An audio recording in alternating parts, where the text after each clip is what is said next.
মুজিবুর রহমানের লোকেরা তো অনেক কিছু দাবি করে, তাই না? মৌলানা ভাসানী প্রথম এই পল্টন ময়দানে দাঁড়িয়ে এখানে গাজী ভাইরা বসে আছে, আমাদের নান্দু ভাইরা বসে আছে, মামুলদারা সব ছিল, তারা প্রথম সেদিন আপনার বাংলাদেশের স্বাধীনতা ঘোষণা করেছিল। ভুলে গেছেন? বলেন না তো কথা, একটু জোরে জোরে বলেন না কেন? তখন কিন্তু ট্রাক দিয়ে মানুষ আনতে হতো না, বাস দিয়ে আনতে হতো না, টাকাও দিতে হতো না কাউকে, মানুষ সব চলে আসতো পল্টন ময়দানে। যে আমরা এমন কাজ যেন না করি, কেউই না, যে কাজ আমাদের দেশকে আবার অনিশ্চয়তার দিকে, অস্থিরতার দিকে নিয়ে যাবে। আমি সংক্ষিপ্ত করে নিয়ে আসছি। মৌলানা ভাসানী আমাদেরকে সে পথ বারবার দেখিয়েছে। মৌলানা ভাসানী তাকে কি বলে জানেন? Prophet of violence. টাইমস পত্রিকাতে যখন আপনার আন্দোলন চলছে, প্রচন্ড আন্দোলন, সেই সময় টাইমসকে হেড আপনার ছবিতে, প্রচ্ছদ ছবিতে মৌলানা ভাসানী হাত তোলে ছবি বেরোনো, তার নিচে হচ্ছে প্রফেট অফ ভায়োলেন্স।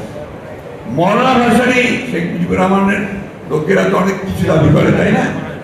মৌলানা ভাসানী প্রথম এই পল্টন ময়দানে দাঁড়িয়ে এখানে গাজী ভাইরা বসে আছে, আমাদের নান্দু ভাইরা বসে আছে, মামুলদারা সব ছিল, তারা প্রথম সেদিন আপনার বাংলাদেশের স্বাধীনতা ঘোষণা করেছিল। ভুলে গেছেন? বলেন না তো কথা, একটু জোরে জোরে বলেন না কেন? বলবেন। মৌলানা প্রথম আন্দোলন শুরু করেছিল আপনার আইয়ুব খানের বিরুদ্ধে। একটা অটো রিক্সার একটা হরতাল ছিল, অটো রিক্সাওয়ালাদের হরতাল। পাকিস্তান আমলের কথা বলছেন, মনিম খান তখন আপনার গভর্নর। তো এই হরতালে পল্টন ময়দানে মিটিং হচ্ছে, কেন যায় না? মৌলানা ভাসানী যেহেতু বক্তৃতা করবেন, শুনে মানুষ বোঝায়।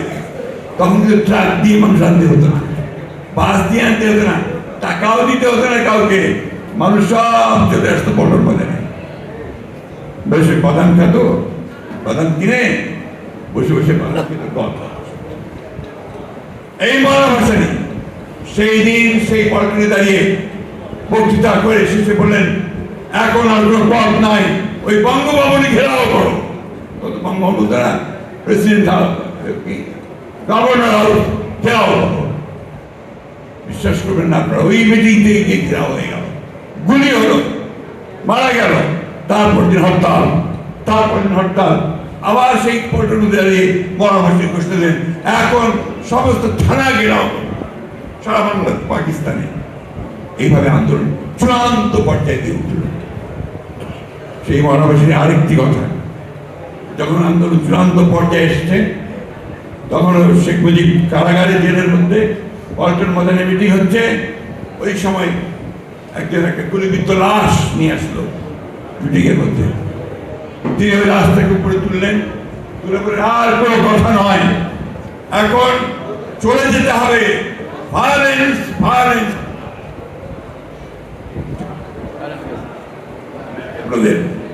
কি দুদু ভাই মনে আছে? ঢাকা শহর আগুন জ্বলে উঠল। 3 দিনের মধ্যে আইয়ুব খানকে পদত্যাগ করতে, শেখ মুজিবকে বের করতে 3 days টাইম। এটা ছিলেন মৌলানা। একদিকে যেমন তিনি আগুন দিয়ে জ্বালিয়ে উঠাতে পারতেন, তেমনি আবার সাথে সাথে ঠান্ডা করে নিয়ে আসতেন। তার জীবনযাত্রা শুনেছিলেন একেবারে একটা জীবন পর্ণ কুটিরে বাস করতেন, একটা চৌকির উপরে থাকতেন, একটা ছাউনির ঘর,